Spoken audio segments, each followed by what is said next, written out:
Anthony Brindisi tells News Channel 9's Andrew Donovan he still hasn't made up his mind. Is this the hardest vote of your career? This is the hardest decision I've ever made in my political career. What that decision is, the freshman congressman still hasn't said. You don't know? No, I'm going to make an announcement in the coming days on how I'll vote, but I've spent the weekend reading and rereading all the transcripts, reading articles on impeachment, going back to my days in law school and rereading constitutional law articles, and we'll make a decision in the coming days, and we'll do what's best for the country. Which may or may not be what's best politically. Up for re-election next year, Brindisi's team has to wonder what a yes vote will mean to the Trump supporters who dominate his district, just as how Democrats might hold Katko's no vote against him next year.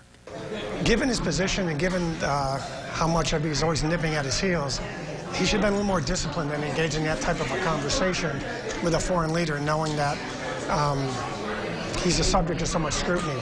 But that being said, I still don't think the facts of the conversation rose to the level of impeachable offense. Will you support the president in the 2020 election? Way too early to tell. I mean, we're still 10, 11 months away, but I do think that the American people should be the jury on this one, not a few people in Congress. There's no doubt the American people will be watching Wednesday. In Syracuse, Andrew Donovan, News Channel 9. Now also, Republican Congressman Tom Reed in Western New York has a stance similar to Katko's and will vote no to impeachment.